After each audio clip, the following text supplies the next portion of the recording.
Hello everyone, is it audible?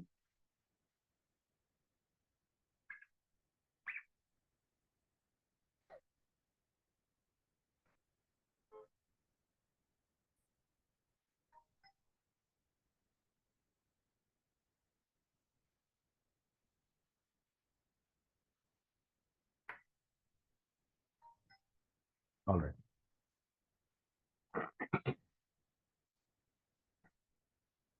Let's wait for a few minutes before everyone else joins.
So good evening.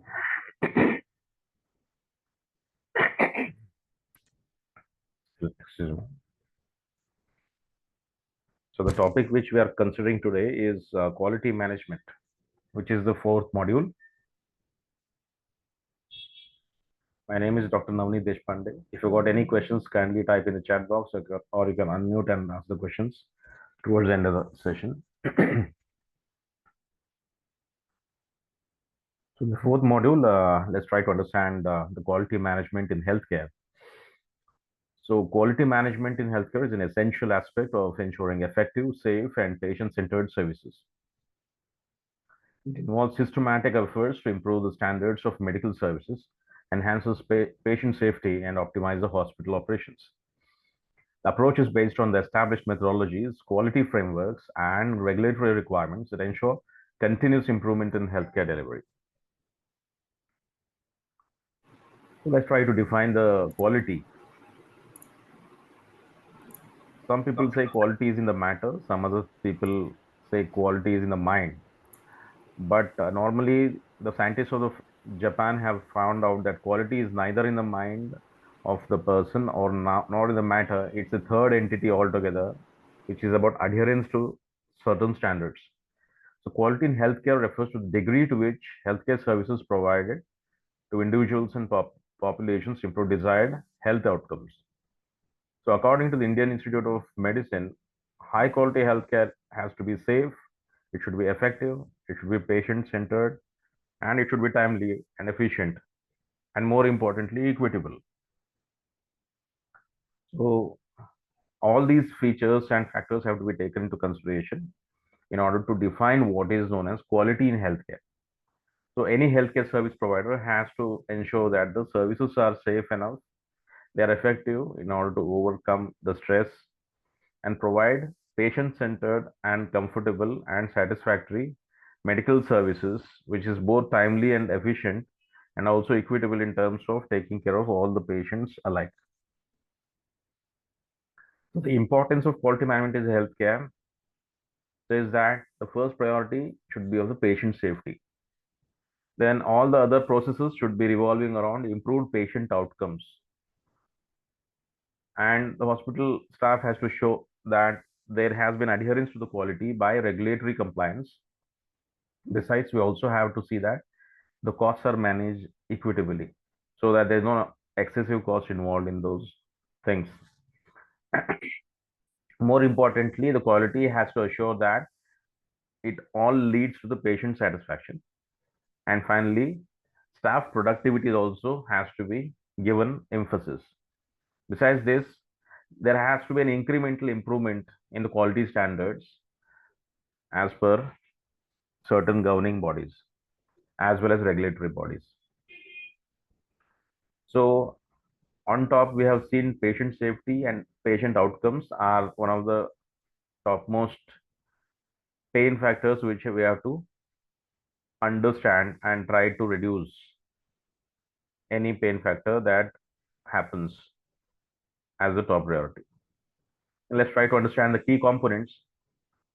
As repeatedly being told that patient-centered care is very important, because unless and until everybody is on the same page, healthcare services will not be equitable and it will not be uniform. So healthcare should be focusing on the needs, preferences, and values of the patients, ensuring personalized treatment and compassionate care. Compassionate in the sense, sometimes there may be differences in language, sometimes there could be differences in the way in which people approach the hospital. So everybody has to be given assurance that the same treatment is given to them. Second thing is clinical effectiveness. So treatments and medical procedures should be based on scientific research and best practices and not on personal relations. So it has to be successful and outcomes have to be effective. The third thing is patient safety. The measure should be taken in place to prevent errors. So any minor errors may be out of technical reasons or out of human errors, or including virus infection and adverse events which are happening around in the environment. That also has to be addressed immediately and ensuring that the care is delivered safely. And another component could be continuous nature. So you cannot say that quality is adhered on certain specific days or certain seasons and quality is disregarded on other seasons. Hospitals should regularly evaluate their processes and implement some cycle, which we have adopted from the Japanese philosophy known as the PDCA. That is plan, do, check, and act. So the planning stage, a lot of discussions have to happen. Then it comes the doing stage, and then verifying whether the things which have been done are in accordance with the regulations and standard operating procedures, and finally acting upon them. Even there are certain hospitals which adopt the Six Sigma concept. Then almost all the decisions have to be data driven decisions. So quality should be measured using patient feedback so that they are monitored all the time, and hospital performance metrics have to be gauged so that the health outcomes are able to be identified for further improvement in the processes which are being followed. So continuity of quality improvements known as CQI is always again a Japanese philosophy which has been adhered just like Kaizen. Now another component could be the regulatory compliance which the hospitals must follow. So there could be various governing bodies, NABH, JCI, ISO 9001, and other bodies also, WHO. So various regulatory compliances have to be dealt with, and that will assure that the hospital is in accordance with the already set standards by these organizations. Then comes the challenge of handling the workforce of the staff. So they can be divided into conveniently into medical and non-medical staff. So both of them have to be given their own respective skills, and they could be taken from the passing out batches of the colleges every regular early, and even the training of them has to be adhered to as frequently as possible so that quality is maintained and there is consistency in the quality. Then comes the effective communication collaboration. So clear communication between doctors, nurses, and administrative staff is what is expected by the end user. So any patient would need that there should not be any gap between what doctors are saying and what nurses are saying and what the administrative staff are saying. All of them have to be on the same page. And they should have certain applications which are of recent origin and they have to see that the patient care is being uh, categorically followed. Then comes the entire framework or the lenses through which we are seeing all this is the part of our total quality management principles, the TQM management. So the total quality is a holistic approach to quality improvement that involves continuous effort from all the employees. It should not be seen only from one or few doctors at the top or middle management. Each and every person in the entire organization have to make sure that everybody is adding in a bit, in his own way. So the stakeholders of both the doctors as well as the people who have started the hospitals. Normally, doctors only start the hospital, but these days it all depends as to whether they're private investors and other stakeholders like promoters, investors, and all, so on and so forth. But nevertheless, total quality management principles have to be adopted and they have to be converted into policies, and that they can break down into procedures. Then, subsequently, they are going to break down into processes and best practices. So, the key elements of this total quality management will be the customer focus, as we have been repeatedly telling that it should be the patient centered care. Then process improvement, streamlining the workflows have to be there. Everybody should know what is the next step for it on a daily basis. Nobody has to ask anyone else. They have to acquire their own knowledge, and there has to be the database, and that has to be written down in terms of manuals in orientation, as well as when people are joining, the newcomers who are joining the organization should know the streamlining workflows as part of the job description. Then employee involvement in terms of training and motivation for selection of the best employee award, and also trying to adopt certain standards which will give them increments and transfers and promotions and so on and so forth for their personal growth. So employee involvement also has to be a key element in quality improvement. Then we have an example like, for instance, healthcare facility improves patient satisfaction by training the staff in communication or soft skills and service excellence, besides technical training, besides marketing training, besides software training. Just these are the few examples in which quality improvements can happen, and they can be tracked as to whether there was any admirable difference in terms of the outcomes after the training has been conducted. Most in the case, we have Six Sigma, a data-driven methodology that aims to reduce the errors and the variability in healthcare. For instance, it is DMAIC, which is a metric which is nothing but define, measure, analyze, improve, and control. So each and every department has to define its own goals. So the moment you have a new employee, he should define what his goals are. Maybe for a weekly goal or a monthly goal or a yearly goal, he should first define it, because if the person doesn't define what he's going to do, then it could be difficult to measure what is going to achieve in the subsequent years, or 1 or 2 years, or how many ever years he's going to stay with the organization. So define his ultimate goals and the targets, and they measure the same thing and analyze, improve, and control.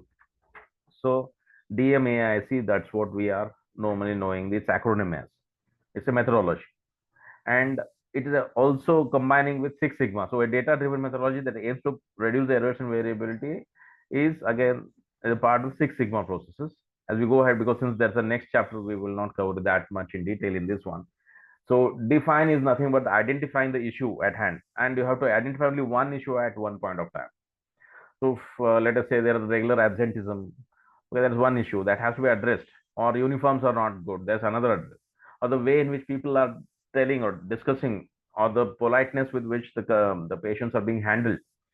So something is wrong in terms of handling the patient. So anyway, identifying the issue is nothing but defining and pinpointing and zeroing down to a particular issue so that it can be measured. And we all know whatever is measured will get resolved. So defining and measuring are the first two steps of the DMIC. In terms of measuring, it could not be from one or two people. It could be statistical measurements by taking feedback from all the people who are concerned to collect the performance data. Who are the top performance of the organization? Who are not so much top performance? All those data have to be collected. Then analyze and try to find out the root causes of the defects. The root cause could be identified from various statistics collected from various departments, and compiling them and analyzing them in much detail using the latest applications, and improve and implement solutions. So it could be too early for us to understand which applications have to be used, but as and when the person enters into the industry, we will know, eventually that which applications could be. But overall, it will be about define, measure, analyze, improve, implement the solutions for whatever reasons, and multiple solutions, and can combine one or two solutions and come up with a bigger resolution for the year. Then comes your control, maintaining the improvements. So controlling is nothing but not to have excessive control over the staff. It means that maintaining the same standards. So basically, it's about total quality management. And quality in healthcare is all about maintaining certain standards. Not that all the standards could be adopted in in a particular hospital, but we can always see that one or two at least models like Six Sigma model or DMA, I see. Okay, Kaizen. The hotel management have to decide which particular model has to be adopted. So we are understanding all these total quality management in terms of models here. More or less, it is theoretical in nature, but when you go into the actual real life situations, there could be newer models which will be in the wake of being implemented. Depends upon which organization, which country, and which type of hospital it is. So, case in point example will be a hospital applies Six Sigma to reduce the medication errors by standardizing prescription entry and verification. So, most often we have seen the doctors, the handwriting and all. Sometimes it is quite not legible. So it could be a medication error. In order to overcome such minor errors, a Six Sigma has to be adopted so that they can standardize and prescribe particular way of writing things so that everything can be entered as per the required standard to normalize what words are being utilized all over the world, and so that there are generic medicines and similar kind of people are discussing about same kind of substitution. So it is all about Six Sigma standards being complied with. So this is just a case and example to improve the quality. Then we come to know about the lean healthcare. So lean healthcare is nothing but try to avoid accumulating too much of things in the hospital and eliminate the waste and improve the efficiency and keep the things only as much as required. So lean healthcare is nothing but reducing the materials, the machines, and excessive staff, or even sometimes so many other components which are required. And it is based upon reducing the paperwork also. So reduce non-value added activities. Okay, excessive documentation or excessive meetings every now and then, morning meeting, night meeting. Okay, it could not, when people are either they're fed up with data entry or they're fed up with meetings. So lean healthcare takes to make sure that anything which doesn't add value should be completely tried to be reduced as far as possible. So that will invariably help the patient flow and reduce delays in the processes. So lean healthcare will also see that the staff efficiency with better resource allocation will happen, and budgetary allocation will also find its own way so that it reaches the departments which really matter and not wasting resources where they are not required. A case in point example will be the hospital applies the lean principles to reduce the surgical instrument preparation time by reorganizing supply rooms. So reorganizing supply rooms, keeping it neat and clean, sorting it out, a systematic way of storing it, and again retrieving the data and having codification and keeping all the things neatly. So it is nothing but a lean healthcare. You might have seen this probably in most of the pharmaceutical shops, whereby certain pharmaceuticals are doing good mainly because they are implementing this lean healthcare. People know easy way of doing things around rather than becoming complex problems in order to get boggled down with too much of information on one hand or excessive paperwork on another hand. So again, repeating the same thing as we go ahead, the PDCA cycle is nothing but the plan, identify one problem at hand at one point of time, try to discuss, have a brainstorming session, and have an improvement plan. Once you plan it, then try to implement on a smaller scale first. So try to implement on a smaller scale. If it's successful, then you can check and measure and analyze the results and then act upon those things so that it is done hospital wide. So the entire hospital is going to follow a certain procedure. So unless the top level and middle management is concerned about this PDCA cycle, nobody else from outside is going to make it happen. So an example would be a hospital uses PDCA cycle to reduce the patient waiting times. So there are too many people waiting in the queue to be treated, and people get disgusted with the lines. And if there is no intermediary between who is trying to solve and take his notes just even before there is the doctor, and these people try to have mediation between the doctor and certain administrative departments so that they can streamline the functions, and the appointment scheduling process is very crucial, because in case like in even in developed countries, it's very challenging to take an appointment much in advance. It takes around 1.5 or 2 months or 3 months. The higher the kind of complexity involved in terms of treatment, the more waiting time they have to face. But in India, there are, despite having lesser number of doctors, but still we find people and physicians, and offhand the waiting times could be reduced in certain instances in certain specific states, especially where there is a developed medical and Medicare, facilities. So the PDCA cycle, adopted from the Japan, has to be strictly adhered to in order to overcome the barriers, and healthcare will be more streamlined by planning, doing, checking, and acting. And then comes your regulatory and accreditation bodies for quality management. The first one being the JCI, the Joint Commission International. This body is a global accreditation for healthcare institutions. There could be specific standards which the hospital will be expected to fulfill. And there is, at the national level, we have the National Accreditation Board for Hospitals and Healthcare Providers. So that is NABH. There is India Accreditation Body ensuring the quality standards in hospital. And we also have another international, that is an ISO 9001 and similar standards, or even for employee health and safety, as well as we have something ISO 9001 15,000 for environment. So international standards organization for quality management healthcare, these could be adhered to. It all depends upon the top management of a particular hospital which of these have to be given importance. It could be one or two, like JCI with NBA, NABH, or NABH with ISO. Anyway, it is voluntarily adhered to. I mean, nobody is asking whether you are an ISO 9001. It is all depending upon which one is given importance by which organization. And challenges in implementing quality management in healthcare. The first one is there could be people who are resisting to change. Okay, in healthcare, there could be a group of nurses who may not be happy with the newer standard. There could be a few doctors who are not happy with certain standards. Okay, they want some other standards to be implemented. So there could be a little bit of resistance in terms of changes. Then the second one could be a high cost of implementing all these quality initiatives. Okay, somehow the other people are happy that there is some standard, but to adopt in our specific case in our hospital could be very challenging in terms of the enormous amount of money which has to be spent. So that is another challenge. The third challenge could be lack of adequate training and skilled personnel. So especially in our country, due to large degree of variance found in between certain states, we may have unskilled labor, we have skilled labor, we have a pool of talent, we have got extremely educated people, we also have people who are skilled enough but they're not educated. So there could be various people, skilled and educated, unskilled, semi-skilled.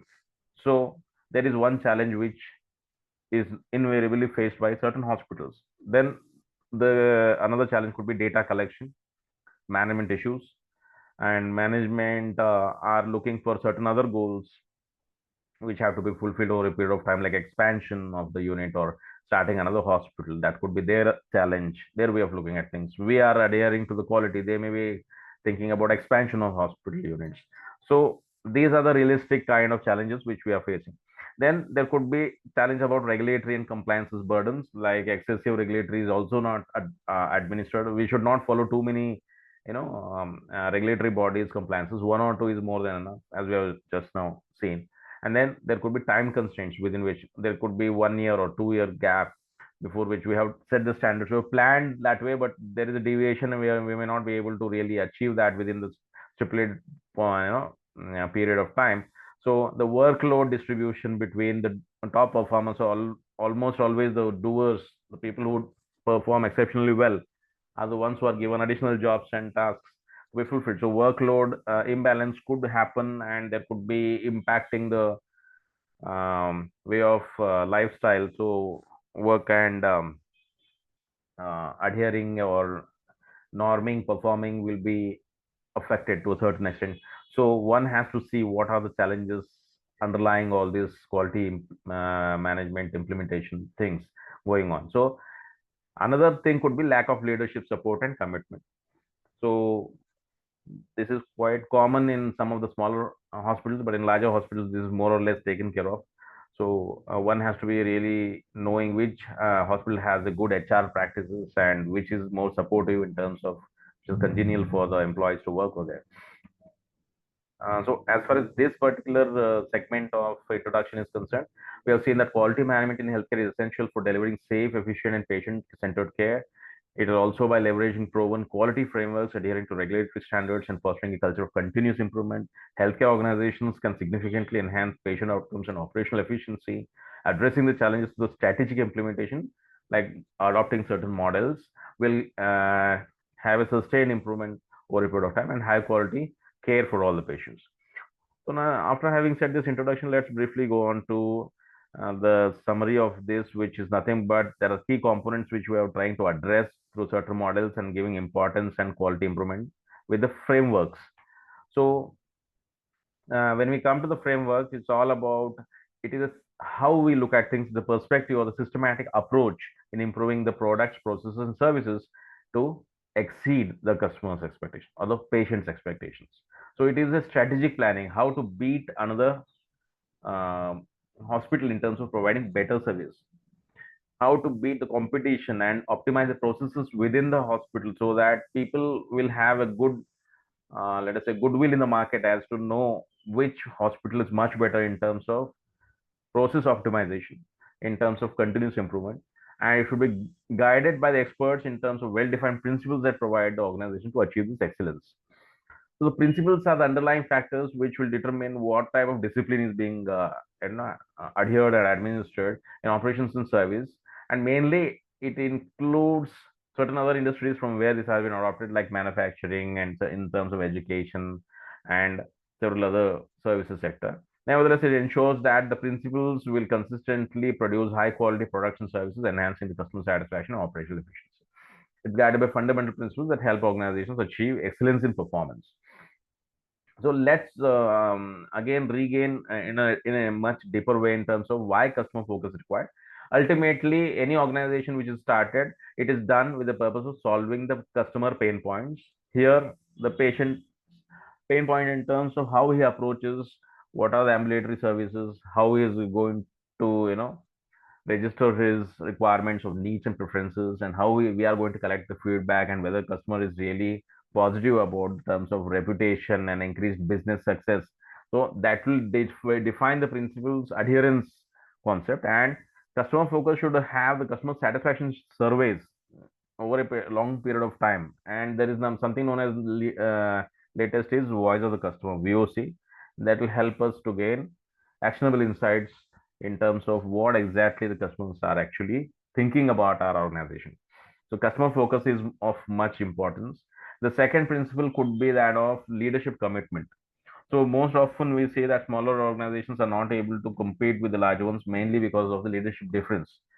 Okay, so you can define once you enter into the industry, the strong leadership is very crucial for you to take briefing again and again with your staff members so that it's a quality driven organizational culture, which is work culture, which we are talking about. Leaders must establish a clear vision, goal, mission, and align with the business objectives of the organization. So this is what is implemented right from the top to down bottom most of the times. Leadership fosters employment motivation. Most often they should be encouraged and incentives are to be provided. They should be engaged, they should be educated, and they should be taken into accountability for their own personal growth as well as organizational growth. They should go hand in hand.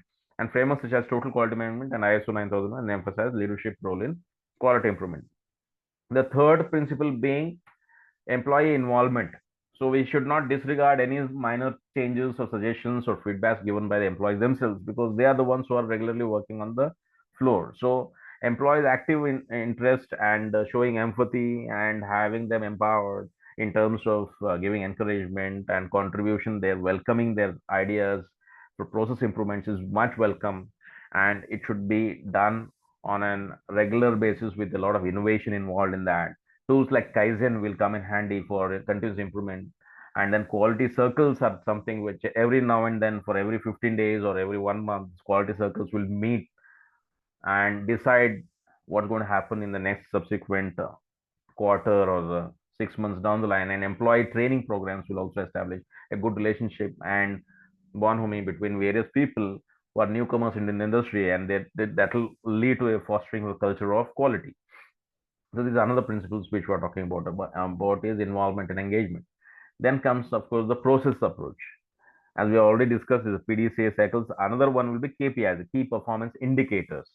The third one will, which we always know, that standard operating procedures, SOPs.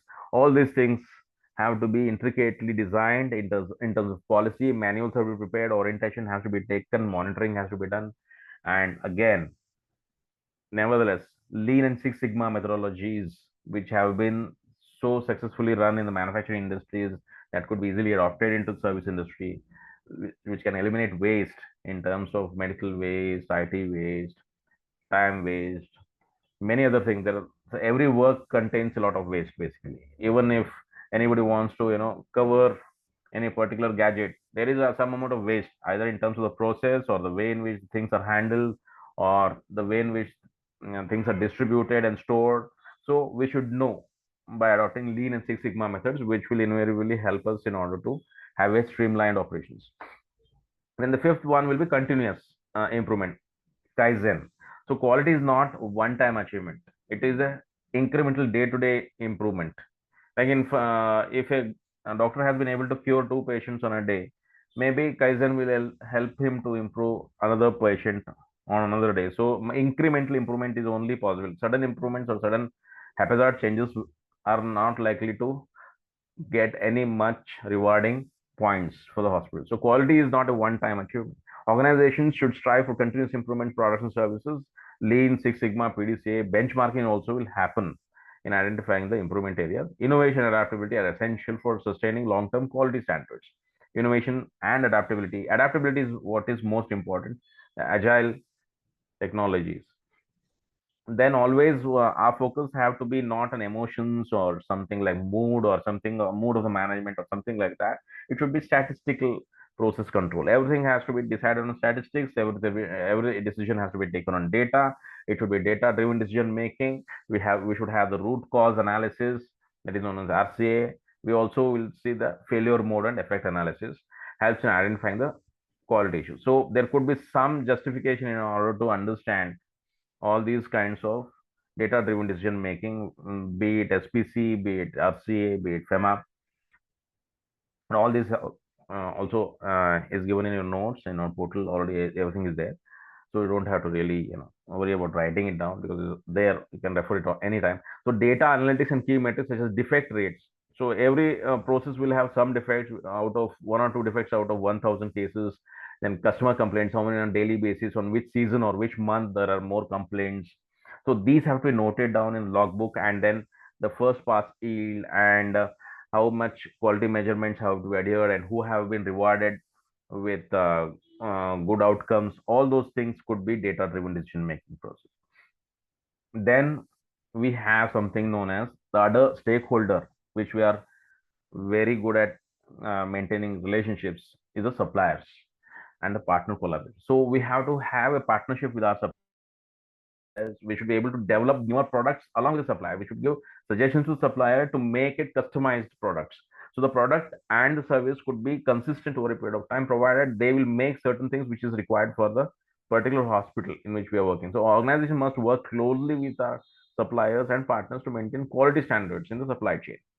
And the quality can improve over a period of time, provided there is quality audit, that what we are doing, are we really doing correctly or not. So this could be decided only when there are long term partnerships. We cannot say that arm's length way of purchasing means, this year I found some supplier to be good, I am finding him to be quite congenial and convenience in this year. Next year I'll shift my supplier, and I'll go and make a MOU with him. So it will not work like that.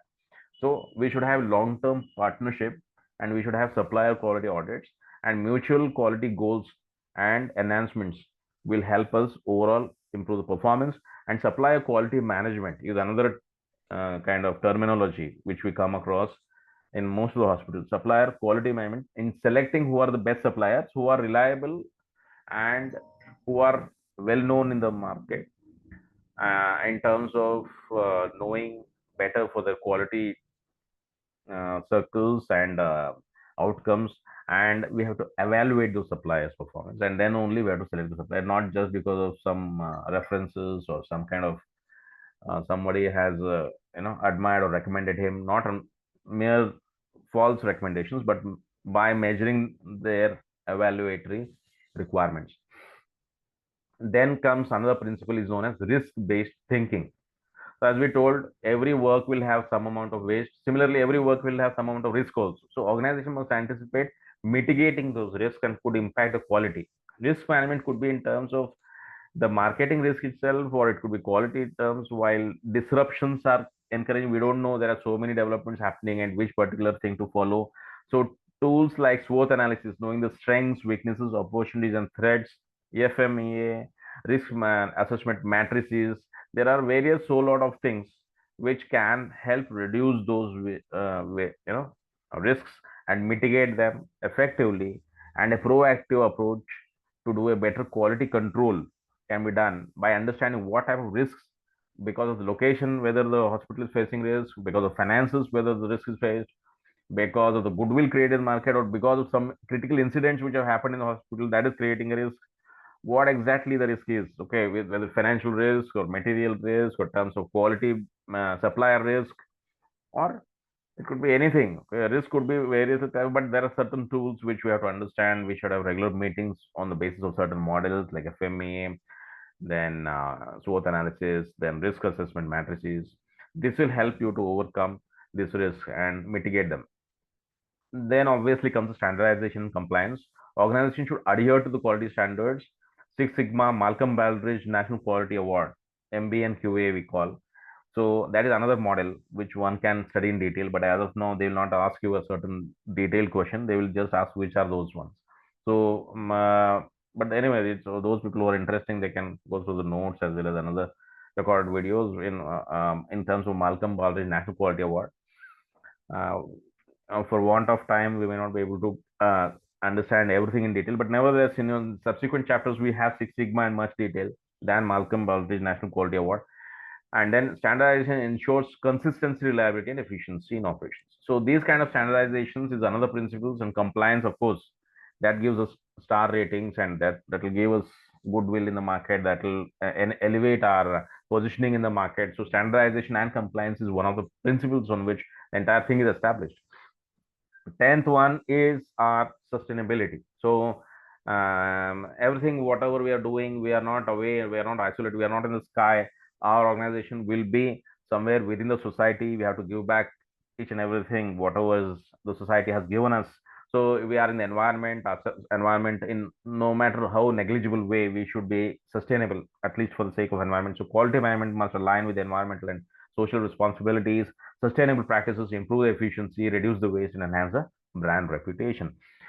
And nevertheless, we are having CSR, that is a corporate social responsibility initiatives. So planting of trees across near the hospital, or giving away charity in terms of clothes, or terms of you can say giving education for the staff members at a subsidized rate, or you can say adopting solar systems or water rainwater harvesting methods, or treating of seawater in certain cases. There are so many initiatives for corporate social responsibility to give back to the society in which hospital is established, due to which it has assured in the name. So sustainability and social responsibility is one of the underlying principles on which everything, all our quality management principles are being, you know, revolving around with.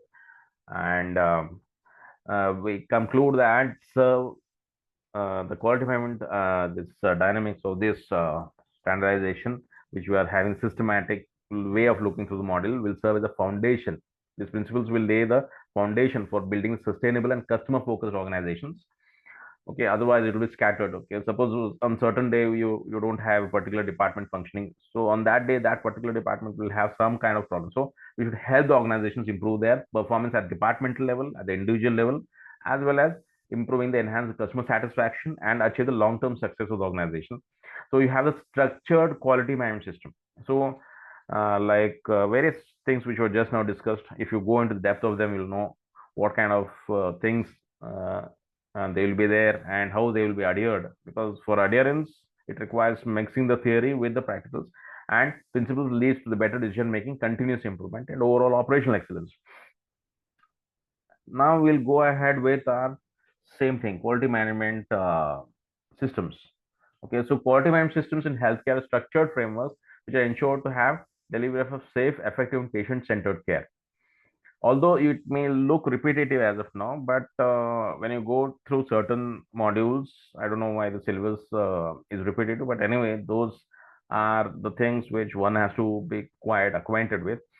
They're nothing but again the quality, regulatory compliance, patient satisfaction with medical errors, and reducing those inefficiencies and adhering to the QMS principles. So as we have seen, more or less the QMS revolves around, first one is patient safety to be at the forefront of all of them. Second thing is efficiency of the employees themselves. So first stakeholder is our patient. So we have to ensure the patient safety. The second thing is the efficiency of the staff members who are working inside the organization. The third one is compliance or regulatory bodies which are outside the system of hospital, but there's a state and national level and even at the municipality level. The compliance have to be done at various levels of these stakeholders. Then continuous improvement. These are the models which have just now seen, ISO, Kaizen and Six Sigma. Continuous improvement can happen, and that is at the international level, which more or less every hospital wants to ensure that it is being adhered to. And then patient satisfaction. It begins with patient safety, ends with patient satisfaction. So all these QMS standards are more or less revolving around these objectives. Okay, so again, to revise what we undergone is leadership and governance is at the crux of the matter. So strong leadership ensures the quality is a priority, establishment of quality control, council has to be done. A group of members taken from every department will oversee the quality initiatives. There has to be regular meetings, often, quite often in a fortnight or something like that. Then there have to be clear roles and responsibilities. Job description have to be clear. People joining the newcomers, they may be distracted, there may be disruptive people, or there may be subversive people who will and try to give you a different job description. But unless and until the quality assurance teams will sit and discuss what is wrong with the people who are working and bring in the quality management standards strictly, this leadership and governance will have more challenges for the hospitals, which is the first component of our healthcare QMS, that is quality management system. Second, obviously, will be the policies and procedures. Okay, from the systems we have evolved with these policies. So documentation of quality, documentation is very essential, crucial. Distribution of the manuals, having orientation, preparing of YouTube videos, having some kind of regular sessions, both online and offline, having standard operating procedures and protocols, how to, who has to report how often to whom, and guidelines about our health, hygiene, infection control, medication management, and patient safety. Nevertheless, as a part of our regular procedure, has to be included in these manuals. And then risk management, as we come back again to this. So in identification and mitigation, because people very often they're exposed to risk like no other place, because these are the places which are harmful in terms of taking care of oneself, which is more challenging, mainly because of some contagious diseases, and mainly because of errors in handling. So medication errors or surgical complications are certain things which the patient might be affecting others unknowingly. So this has to be understood. And implementation of root cause analysis and failure modes and effects, as we have been seeing this. So this is another model, failure mode and effect analysis. So failure mode and effect analysis for continuous improvement. These two things have to be given too much priority for risk management and patient safety. Again, coming back to the patient centered care. Okay, encouraging the patient involvement decision making is very important, because some people take the decision without the patient knowing what is happening around. So the problem is in encouraging patient involvement is very crucial in patient centered care. That is much more adhered by the larger organizations, If you go down rural areas and smaller hospitals, the patient will be again visiting again and again to make sure that he repeats visitations that should not be happening around. So patient-centered care means really sincerely dedicated people have to know and register them so that he will be transparent in terms of what is happening with him. So implementing patient feedback mechanisms is very important. Enhancing communication between providers and the patients is very crucial. So this is one of the components of patient-centered care. What we mean by care is whether he's getting what he had come for and not getting something else, some diversive tactics which have been used by certain organizations, including insurance companies, which have been trying to tackle with the issue of taking their own share of profits. And then comes your performance measurement and monitoring. So use of key performance indicators such as patient satisfaction scores. First of all, you should measure what is a patient satisfaction score. Then you got hospital readmission rates. How many times the readmissions have happened in the hospitals? Whether the people who have been admitted before are repeatedly admitted again and again. So that is known as hospital readmission rate. Then comes your average length of stay. That is another metric which we are measuring, ALOS metric we call. So these are the KPIs. These are the key performance indicators. Patient satisfaction scores, hospital readmission rates, average length of stay, infection control metrics, and implementation of benchmarking and audits. So audits is nothing but are we doing the things which are really required, or are we eliminating things which are not required? So auditing is that which streamlines and narrows down more or less what is only and keep what is required and eliminate what is not required. So implementation of benchmarking and audits is very much a part of performance measurement and monitoring. So another component in place will be process improvement methodologies.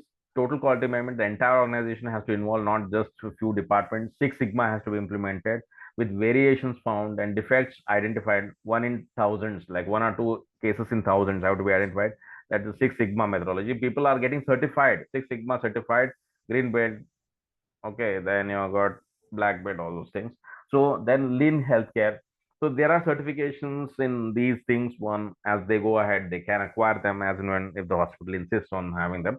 But of course, this is just to have a superficial idea as of now, just to converse and know at least and touching upon this point that these are there or in every standard hospital. The lean healthcare, eliminating waste and optimizing patient flow. Then PDCA cycle, iterative approach to quality improvement. Then obviously comes your employment training and development. There's something known as continuing medical education. Okay, this is very important because doctors, once they pass out from the MBBS college, they are least bothered about educating themselves again and again. But there is requirement nowadays. Every, let us say, every 2 years, they you have to update your knowledge and what's happening around and try to up, keep oneself updated in terms of the competency assessments. You should get certified by the certain bodies which are offering. And employee training and development shows that there's encouragement of quality focused organization culture. So it's a learning organization basically. People are seeking to learn each and everything because not out of sheer uh, curiosity only, because everybody may not have a curiosity. Some people do just because it's more disciplined. Some other person is motivated just because of money. Another person is motivated out of ability to having a better lifestyle as such. So incentives could be varied as per what the person may want. That has to be sat down and discussed with HR department. Then only we'll come to know what is continuing medical education, what is competency assessment, what is key performance indicators, why this organization culture has to be developed over a period of time with employment training and development. Then, of course, accreditation and regulatory frameworks. So ISO 9001 2015, as we come across, apart from the Joint Commission International Global Standards for Hospitals and Healthcare Facilities, this quality management system for healthcare organizations is revolving around environment. Okay, then you have NCQA, that is National Committee for Quality Assurance.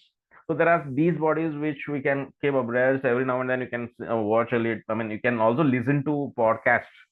Okay, not just attending this regular session live class which I am taking, but we have certain podcasts.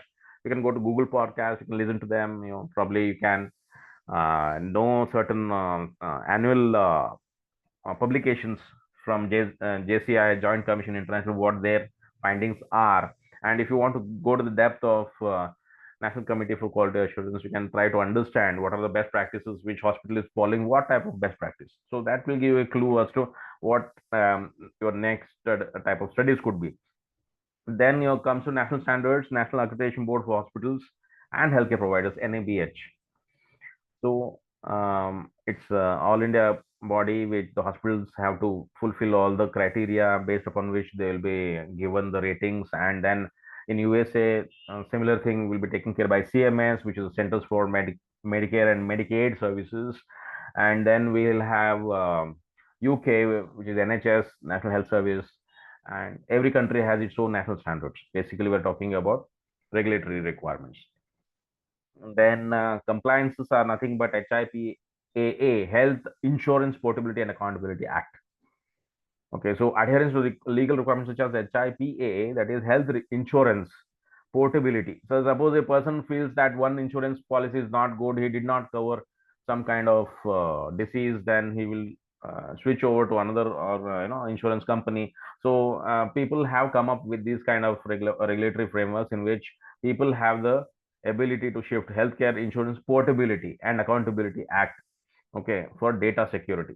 So that's one of them. Then we got OSHA, that is Occupational Safety and Health Administration. So how to deal with each and every material, and what kind of harm is there in case if you don't wear certain supportive or safety gadgets. So all those things are OSHA, the Occupational Safety and Health Administration. So these are part of your regulatory frameworks. Quality improvement techniques are more or less revolving around first one, Six Sigma, DMA. I see what we have thought, and lean healthcare, focus on eliminating non-value added activities. Examples is reducing wait times. Then total quality management, organization-wide focus on quality improvement in no matter how negligible way it is. Then involving all the employees at all the levels in quality enhancements. Benchmarking against the national standard as well as the state standards. Comparing healthcare processes with best practices, who are best in top in terms of let us say cancer hospitals are good, liver hospitals, liver replacements are good, eye care hospitals are good in terms. So we have to have a benchmark as to who is good in which sphere of the type of domain in which they are there. So next is helps in identifying the gaps in implementing improvements. So benchmarking is also not just about comparing with others, also trying to identify where are the gaps, underlying gaps which are found. It requires a lot of research in order to understand, comprehend what kind of hospitals on top, why they are rated like that. So the benefits of QMS and adhering to all these kind of models are some way or the other going to improve the patient safety. Somehow or the other, regulatory compliance have to be met. But more importantly, operational efficiency have to be improved, which will leave the patients with a higher patient satisfaction rates. And then each and everything, all of them have to be decided upon the data-driven improvements, not just merely because the owner wants to do it like that or a group of doctors want to do it like that. So it has to be data-driven. It has to have some justification. There should be some logic in deciding which particular QMS has to be adopted in a particular hospital. And we've seen, I don't want to again telling you that there's some resistance to change and resource constraints and data management issues and regulatory burden and all those things. So conclusion is quality management system in healthcare ensures the excellence in patient care, regulatory compliance, and operational efficiency. Continuous monitoring and employee involvement and advanced technology integration critical for maintaining high quality healthcare standards. And organization that can invest, not all organizations can invest in the first place, but then organization that can invest in the QMS can significantly enhance patient safety and overall performance, and ultimately leading to better health outcomes. So this is about this. Now another topic is remaining, which is very at the microscopic level. You can say statistical process control. Now we all more or less, most of us might have studied statistics. It's about collecting the data. It's the implementable part of the mathematics. So if mathematics contains formula, statistics will have figures which will give us in conclusion certain specific number. So it was initially developed by Walter A. Shewhart in 1920. SPC has been widely adopted across various industries, including manufacturing and healthcare. So the introduction is the statistical process control will reduce errors committed by humans, committed by machines, committed by systems, committed by a group of people, and it will enhance overall quality. So it is essential for improving the safety, optimizing hospital operations, and ensuring compliance with the health care standards. So process monitoring is the first in case of statistical process control. Process monitoring all the time, monitoring by statistics. Then comes your quality improvement by using those models which you have just now seen. Then comes your cost control from the finance side. Then comes your regulatory compliance from the legal side. So every department is now. When I say regulatory compliance, it is handled by legal department. When it comes to cost control, more or less, it is dealt by the finance department. When it comes to quality improvement, all the operational departments, including the domains in which the particular hospital has been established, that has to be focusing on quality improvement. And finally, the patient safety. So these are the main goals of the statistical process controls. So the case in point, like preparing a chart or a bar chart or a pie chart, and preparing a checklist or a check sheet for collecting the data and the hospital logs with a lot of errors. How many times errors have happened? That is the basic thing what one can do. Then we have something on a histogram, a bar chart showing the frequency distribution. A histogram will have the hospital track the patient waiting times and how long he's been waiting to enter into the room, and how long he's been waiting for a doctor, whether the hospital needs another set of doctors or it requires certain beds or something. So it will have a histogram figure to count, to come at arrival at a particular count. Next, there is one more chart in statistical process control known as the Pareto chart, the 80-20 principles. What it says is the hospital finds that 80% of the patient complaints come from delays in three departments. So why exactly there is a delay? The Pareto chart, if you draw it, you can come to know what exactly is making this delay happen. So Pareto chart is another tool. Then there is known as fishbone diagram. So the fishbone diagram will have the root cause problem. You draw a kind of fish in which you will have one problem at one time only. At the mouth of the fish, you will have a problem. In the bones, at the bone end of the fish, you will have the material solution. We have the diagram as of now. The diagram is there in your portal, but anyway, you can go through that cause and effect diagram is nothing but fishbone diagram.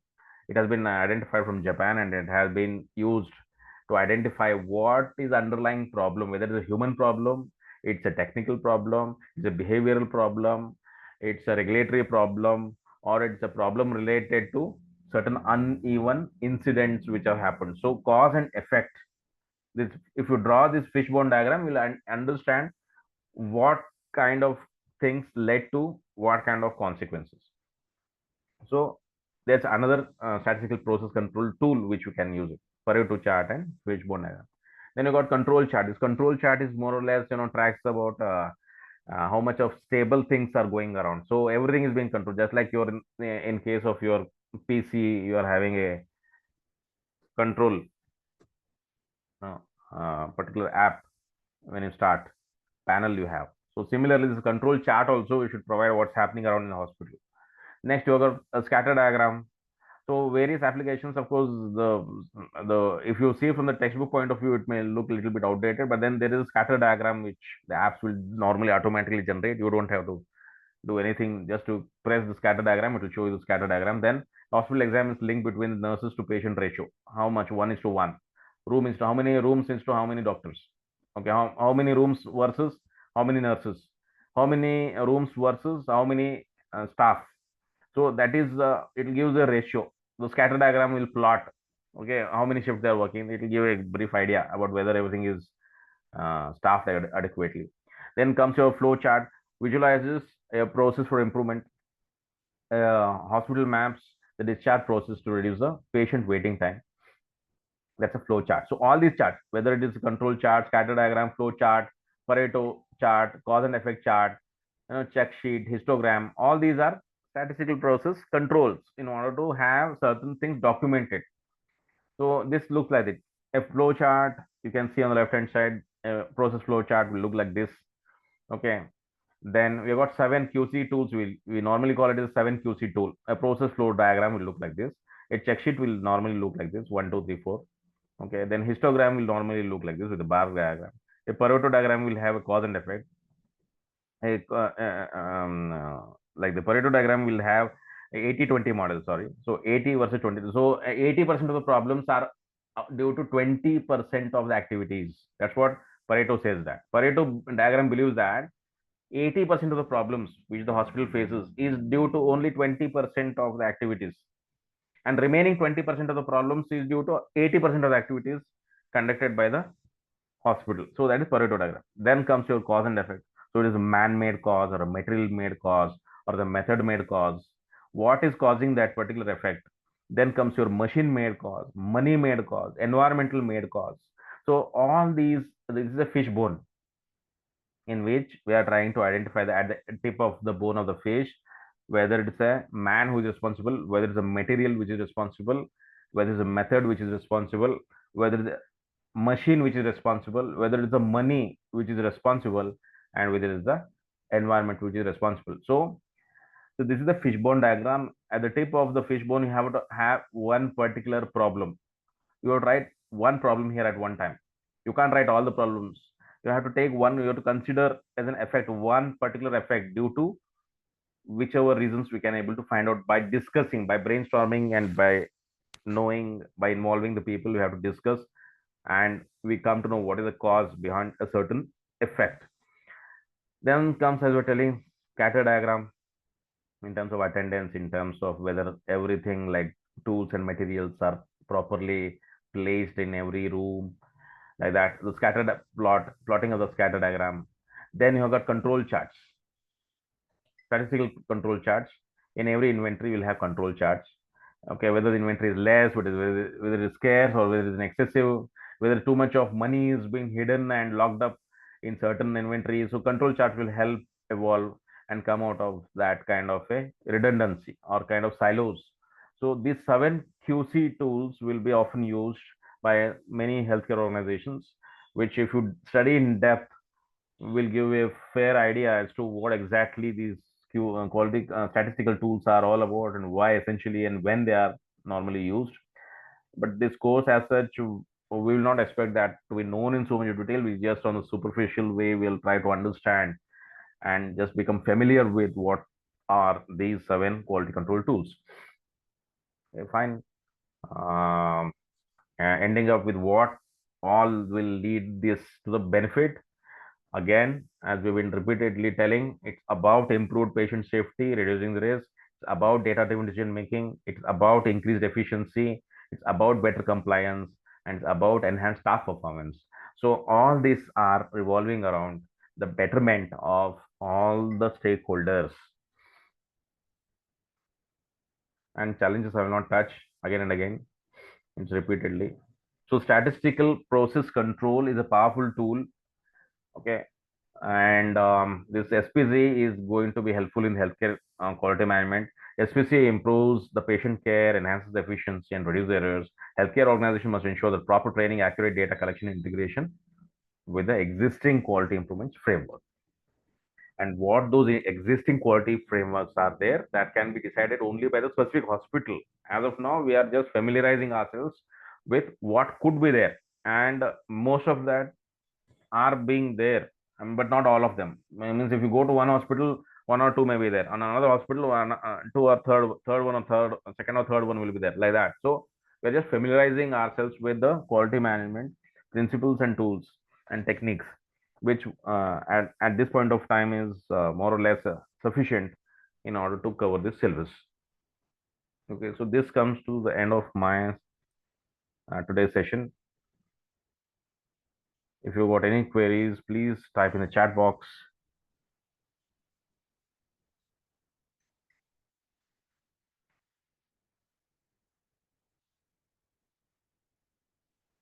These recorded video sessions are repetitive ones which are already there.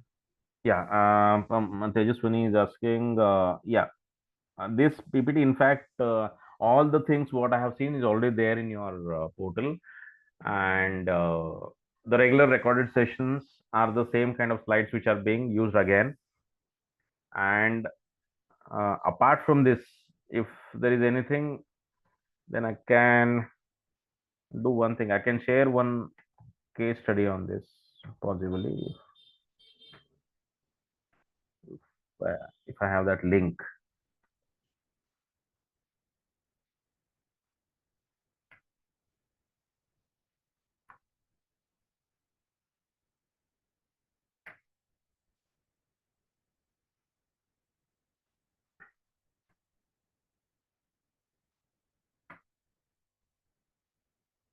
So the link which I'm sending, okay, here is not the one which I'm showing. What I'm showing is already there in your portal. What I'm sending is just a case kind of things, like it's a better version of what I have taught you today. So you can click on that, and in case if access is not there, you can just ask for an access. Then I can give access to all. I already have given access, but in certain cases the access is not there. Then it will have a deeper way of looking at charts. Means I have shown the superficial familiarization way of looking at charts, but the one which I have sent you now, it will have a specific way of looking at things, like what type of charts are used, what are the statistical control checklists which are there, and tools which are used. Okay. Yeah, again, thank you everyone for attending this session,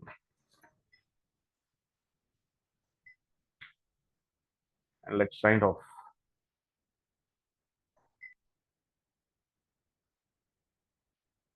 Sure, Jevin Prince, I'll give the access in case if it is raised. The access is already given.